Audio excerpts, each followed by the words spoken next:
Hello friend, BPSC teacher 2024 में science की तैयारी कैसे करें, आपको किस बुक से पढ़ना है और कौन से बुक से आपको कितने नंबर आएंगे। तो सबसे पहला जो है वह साइंस में आपका 1 to 5 में आपका कितने प्रश्न पूछे जाते हैं। तो आपका 1 to 5 में 16 प्रश्न पूछे जाते हैं। इस पर हमने वीडियो भी बना दिया हूँ, ठीक है।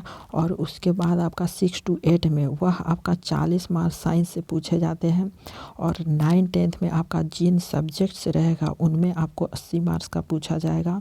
और 11-12 में भी आपका 80 मार्क्स का पूछा जाएगा। तो सबसे पहले जो हम लोग देखेंगे वह आपका है 16 मार्क्स, जो 1 to 5 उसमें सबसे पहला है यही कि 16 मार्क्स आपका जो साइंस है किस किस से चीज़ से आया है। और जो आपको जो 40 मार्क्स जो 1 to 5 और 6 to 8 यह आपका 40 मार्क्स कहाँ किन किन बुक से आपको देखने को मिला है। तो हम आपको प्रूफ दिखाएंगे कि कौन से आपका किस जगह से प्रश्न आया है, कितने प्रश्न आए, किस बुक से आया है, ठीक है। तो सबसे पहला जो बुक है वह आपके ये बुक है जो घटना चक्र होता है, उससे आपका प्रीवियस पेपर जितने भी आपका प्रीवियस पेपर है वह सभी आपके लिए बहुत ही इम्पोर्टेंट हो जाता है। सबसे पहला है वह घटना चक्र। तो आप हल प्रश्न पत्र को भी देखिए कि किस तरह से यहाँ पे डिटेल में लिखा हुआ है, ठीक है। तो आपका साइंस का यह आपका प्रीवियस पेपर है सामान्य विज्ञान, ठीक है, सामान्य विज्ञान। तो आप इस बुक को ले लीजिएगा। सबसे पहला बुक यही होता है, पूर्वालोकन आपका है।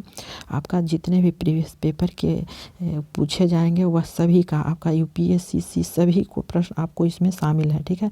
बीपीएस से लेकर के आपका टोटल यहाँ पे प्रश्न आपको शामिल और अलग अलग चैप्टर वाइज भी दिए हुए हैं। तो सबसे बेस्ट बुक आपके यहीं से प्रश्न जो है वह आपका 10% आपका ज़रूर मिलता ही मिलता है, ठीक है। तो 10% आपको जो है वह आपको इसी बुक से मिलेगा। और जो अगला बुक है वह आपका क्लास 10th हमने इस पर वीडियो बनाया है, ठीक है। 1 to 5 और 6 to 8 यह दोनों का यह मिक्सर ही वीडियो बनेगा, ठीक है। तो जो क्लास 10th का है वह बुक आपके लिए बहुत ही इम्पोर्टेंट हो जाता है, क्योंकि 1 to 5 में आपका इसी से क्वेश्चन आया है और 6 to 8 में भी आपका इसी से क्वेश्चन आया है। तो दोनों से आपका इसी में क्वेश्चन आया है, ठीक है। तो देखिए आपको प्रूफ दिखाते हैं। और जो अगला बुक होगा वह भी हम आपको बताते हैं। तो देखिए यह आपका जो क्वेश्चन पूछा गया था कि नाभिकीय रिएक्टर DTO का उपयोग होता है, ठीक है, ईंधन के रूप में होता है, ड्यूटेरियम के स्रोत में होता है, मंदक के रूप में होता है, उपयुक्त में से ऐसे उपयुक्त में से कोई नहीं। तो यह आपका देखिए प्रीवियस पेपर से भी दिया हुआ है। और आप जो क्लास 10th का बुक देखेंगे तो उसमें भी डिटेल दिया हुआ है, ठीक है। तो यहाँ पे लिखा कि नाभिकीय रिएक्टर में किन में से मंदक के रूप में आपका उपयोग होता है। तो भारी जल, ठीक है, भारी जल मीन्स हैवी वाटर जिसको कहते हैं, जो हाइड्रोजन के समस्थानिक ड्यूटेरियम के यह ऑक्साइड होता है जिसे DO2 कहते हैं। तो यही आपका पूछा गया था कि यहाँ पे कि DTO का उपयोग किस में किया जाता है। तो देखिए मंदक के रूप में किया जाता है, ठीक है। हूबहू आपका क्वेश्चन है, लेकिन थोड़ा सा आप डिटेल में जाएंगे तो उससे भी आपको प्रश्न मिलने को बनता है कि यूरेनियम का मान कितना होता है, तो सौरती प्लूटोनियम का कितना होता है, और इसके किस रूप में प्रयुक्त होता है, तो ईंधन के रूप में, और यह जल के मंदक के रूप में भी प्रयुक्त होता है। जो क्वेश्चन पूछा गया था, देखिए यहाँ से भी क्वेश्चन पूछा गया था कि जो इसका कार्य श्रृंखला अभिक्रिया में निम्नलिखित तीव्र गति वाले न्यूट्रॉन की गति को कम करने, यह आपका क्वेश्चन पूछा हुआ है, ठीक है। तो आप इससे पढ़ेंगे तो डिटेल में आपको मिलेगा। और यहाँ पे जो लिखा है कि यूरेनियम वाला रिएक्टरों में सबसे हल्का जो जल होता है वह H2O होता है, लाइट वाटर जिसे कहते हैं, और यह मंदक के रूप में कार्य करता है। अब देखिए यह क्वेश्चन जो पूछा गया था वह आपका NCERT का, जो NCERT का बुक होता है उससे यह आपका पूछा गया था। तो आप NCERT को भी पढ़िए, ये 10th के बुक तक, ठीक है। आपका जो यह क्वेश्चन पूछा गया था वह आपका इसी तरह से क्वेश्चन पूछा, वह जानवर जो मुख्य रूप से मांस खाते हैं उसे क्या कहते हैं। तो यह आपका NCERT बुक में दिया हुआ है। आप 6, 7, 8, 9, 10, ठीक है, यह आपका चारों बुक पढ़ लीजिए, 6 का, 7 का, 8 का, 9 का और 10 का, यह आपको चारों को। और जो यह बुक हमने जो बताया यह आपका SCERT का बुक है, ठीक है, जो स्टेट लेवल का होता है, STET उसका यह बुक है, स्टेट लेवल का बुक होता है, उससे यह प्रश्न आपको यहाँ से 6 to 8 का देखेंगे हम लोग अभी। तो अभी हम लोग देख रहे हैं, देखिए तो यह आपका बुक है, वह आपका NCERT का बुक आप 10 तक पढ़ लीजिए, वो आपको एक भी क्वेश्चन आपको नहीं छूटेगा, ठीक है। जैसे ओमनीवोरस पूछा गया था, जो दोनों खाते हैं, कार्निवोरस पूछा गया था, ठीक है। उसके बाद है हार्निवोरस पूछा गया, तो प्लांट, ठीक है, जो हार्निवोरस जो पौधे खाते हैं, ठीक है। अगला है कि यह एक पीढ़ी से दूसरी पीढ़ी में वंशागति के अध्ययन को कहते हैं, तो यह आपका NCERT का बुक से पूछा गया था। उसके बाद है, यह भी आपका NCERT बुक से ही पूछा गया था कि प्रश्न प्रकाश संश्लेषण के अध्ययन से संबंधित वनस्पति विज्ञान की शाखा होती है, तो यह पादप कायिक होता है। अगला है कि क्लास, अब यहाँ से देखिए आपको बुक से हम दिखाते हैं, STET का यह बुक है, उससे आपको प्रश्न हूबहू मिलता है। तो देखिए यह आपका जो क्वेश्चन है कि एक घोल कुचले हुए अंडे के छिलके के साथ प्रतिक्रिया करके एक गैस देता है जो चूने के पानी को दूधिया बना देता है, घोल में शामिल है, तो यह HCl जो आंसर है वह शामिल होता है। तो यही आपका दिया गया था, यह क्वेश्चन आपको पूछा गया। देखिए यह दूसरा आपका क्वेश्चन पूछा गया कि 1 बिलियन अंडे के पिसे हुए कवच से अभिक्रिया कर एक गैस उत्पन्न करता है जो चूने के पानी को दूधिया में बदल देता है, तो यह आपका HCl है, बी ऑप्शन। आपका यह STET का जो बुक होता है उसमें प्रश्नावली होता है, उससे यह क्वेश्चन दिया गया था। 1 to 5 में जो फर्स्ट क्वेश्चन था वह दिया गया था, देखिए यह सेकंड क्वेश्चन दिया गया था और फर्स्ट क्वेश्चन 1 to 5 में दिया गया था, जो हमने वीडियो में बताया है। यह भी आपका क्वेश्चन है, यह भी पूछा गया था, सेम आपका क्वेश्चन है। तो इसका आंसर जो देता है वह 16 मिलीलीटर देता है, जो उपयुक्त में से कोई नहीं है, और यही क्वेश्चन आपका दिया गया था, ठीक है। देखिए हूबहू आपका क्वेश्चन है 10 और 8 20 और HCl को बिलियन में आवश्यकता होती है, वह डी ऑप्शन सही देता है। तो देखिए 3 नंबर का क्वेश्चन दिया गया था, 1 to 5 इसके पहले पूछा गया था।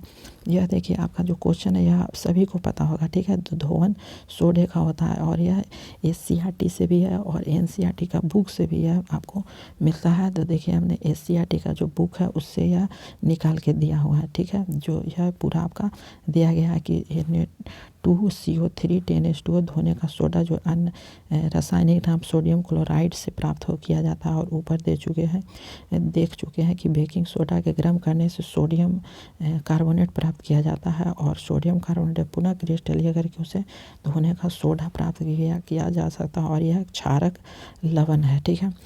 अब यह क्वेश्चन आपको NCERT का बुक भी में भी है, SCERT का बुक में भी है, ठीक है। टमाटर में कौन सा अम्ल पाया जाता है, और आप पढ़ेंगे तो भी आपको मिलेगा, ठीक है।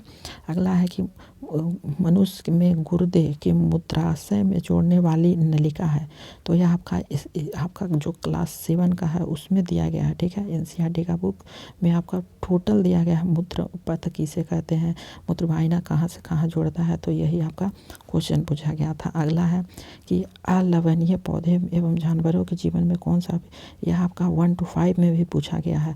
तो आप देख सकते हैं 1 to 5 में किस तरह से जो 7 होता है और 7 के पहले और 7 के बाद में, ठीक है। तो जो बाद में होता है वह क्षारीय होता है, जो पहले होता है वह लवणीय होता है, अम्लीय होता है, ठीक है, लवणीय अम्लीय होता है, ठीक है। तो यही आपका क्वेश्चन पूछा गया था, तो इसका जो आंसर है वह आपका जो C ऑप्शन सही होता है। अगला है कि कच्चा हरा फल पकने पर रंग बदल देता है, इसका कारण क्या है, तो यह आपको जो कारण है वह तो हमारा C ऑप्शन सही होगा कि क्लोरोप्लास्ट है, वह कच्चा हरा पकने के बाद रंग जो होता है वह क्रोमोप्लास्ट में बदल जाता है। तो देखिए यह क्वेश्चन आपका दिया हुआ है कि चित्र आपका जो SCERT का बुक है उसी से दिया गया है कि नोट करें कि कोशिकाओं में हरे रंग, देखिए यहाँ पे लिखा हुआ है कि हरे रंग के बिंदु दिखाई देते हैं, और यह हरे बिंदु कोशिका में जिन्हें क्लोरोप्लास्ट कहते हैं, और क्लोरोफिल होता है वह क्रियाएं करती है जो दर्शाता है कि प्रकाश संश्लेषण में क्लोरोफिल आवश्यक होता है। तो यहाँ पे क्लोरोप्लास्ट क्या है,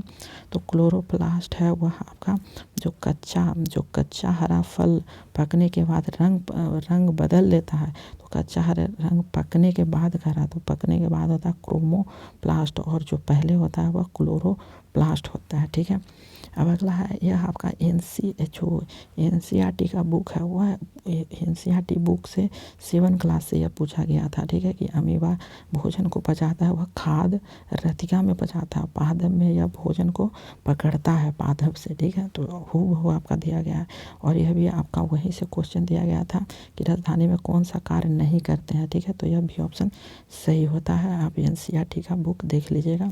और यह जो है कि सोडियम कार्बोनेट एक क्षारक लवण है, क्योंकि यह यहाँ पे क्षारक पूछ दिया है, ठीक है। तो यह देखिए, जो क्षारक जब पूछ दिया है तो प्रबल क्षारक होगा और कमज़ोर क्या होगा, लवण होगा। यहाँ से तो स्पष्ट यही होता है और ये भी आंसर देता है। और यह देखिए वह आपका यह पूछा गया था कि चालक की प्रतिरोधकता निर्भर करती है तो तापमान पर। यह NCERT में हूबहू आपका क्वेश्चन दिया गया है, ठीक है। NCERT का बुक देखेंगे तो आपका दिया गया है। और जो पूछा गया था आपका यहीं से एक पूछा गया था कि समय और समय का ग्राफ बताइए, ठीक है। ग्राफ का एक क्वेश्चन दिया गया था जो NCERT का 8 क्लास में वह क्वेश्चन दिया हुआ है, वो आपका पढ़ने के लिए दिया गया है, ठीक है। और यह जो है कि निम्नलिखित में कौन सा वोल्टेज का प्रतिनिधित्व करता है, तो यह आपको सभी को पता होगा कि कार्य किया गया कार्य बटा आपका है धारा गुने समय। तो यह आपका ऑप्शन सही होगा ए, ठीक है। तो यह आपका सभी क्वेश्चन आपको जो दिए गए थे वह सभी आपका बुक से ही दिया गया था, वह उसको अगर आप पढ़ते होंगे तो आपको बनता होगा, ठीक है। तो आप और प्रीवियस पेपर ज़रूर किताब से देखिए और प्लस में आप बनाइए कि किस तरह से आपका पूछा जा रहा है, हर एक चैप्टर को देखिए, ठीक है। और किस तरह से आपका पूछा जा रहा है, क्या क्या क्वेश्चन आपको परिवर्तन देखने को मिलेगा। तो अगली वीडियो में हम लोग अगले में बात करेंगे कि किस चैप्टर से आपको कौन सा दिक्कत हो रहा है और क्या आपको अगले में प्रॉब्लम है, ठीक है। तो thank you for watching this video.